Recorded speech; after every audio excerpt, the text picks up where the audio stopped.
Mr. Heino Klink is a former Deputy Assistant Secretary of Defense for East Asia. Mr. Klink is now joining us live on this broadcast. Thank you very much for making time for us and welcome to the program. What makes President Donald Trump think that this grand idea of cleaning out Gaza will work?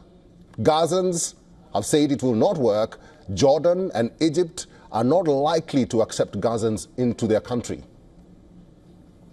Well, thank you very much for having me. I think we can all agree with President Trump that something has to change. Something has to happen, and there needs to be a regional approach. Even prior to the horrific terrorist attacks of October 7th,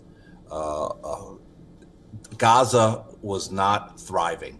It depended on foreign aid in order for basic sustenance to reach its people.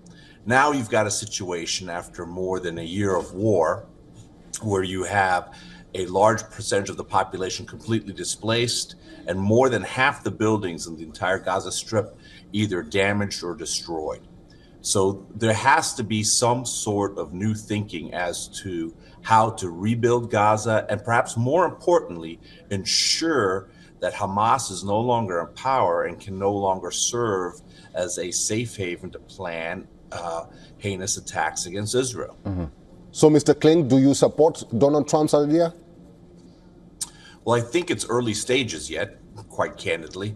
I think he shared a general opinion that something has to change and that regional partners of the United States, countries particularly that have diplomatic relations with Israel, need to be part of that plan. Mm. I understand the hesitancy and reluctance of Jordan and Egypt to accept additional Palestinian refugees. They are worried about their own internal security issues because if you recall, in the early 1970s, the Jordanians had to, in essence, kick the PLO out of Jordan because of the malign activities it was involved in. And of course, President al-Sisi is concerned about elements of Hamas establishing itself in the Sinai Peninsula. Mm. So that reluctance is understandable.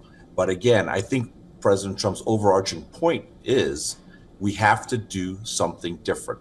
There has to be a new approach so that we are not just throwing more money at Gaza in order to rebuild it so that for the next generation, we have the exact same problems that we've had for the last generation. Mr. Klink, now that we're talking about a new approach, make me understand something, because this is the latest development that we are getting in our newsroom at this hour. And President Donald Trump has approved the supply of 2,000-pound Mk-84 bombs to Israel. We are talking as a world to end this war, but if the United States continues to supply weapons to Israel, what does that say? What is happening? Well, I think you're highlighting one particular headline.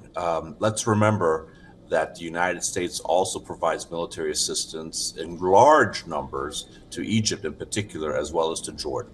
Let's also remember that one of the mainstays of President Trump's foreign defense policy is peace through strength. So you have to be able to deter your adversaries and your enemies. And frankly, October 7th, in my opinion, served as an example of Israel not deterring Hamas from these attacks. Moreover, despite Israel's successes on the battlefields against Hamas and Hezbollah, the Houthis are still launching ballistic missile attacks, drone attacks against Israel, and the Houthis have not been eliminated as a threat against Israel and the Israeli people. Mm-hmm. So this bomb allotment that has been approved, this was already in the pipeline before, had already been approved before. It was the Biden administration that was holding it in abeyance in order to pressure Prime Minister Netanyahu. Mm-hmm. All right, Mr. Klink, we'll have to end it there. I've been talking to Heino Klink. He's the former Deputy Assistant Secretary of Defense for East Asia. Mr. Klink, as always, thank you for talking to us today. Thank you. For all the latest news, download the WION app and subscribe to our YouTube channel.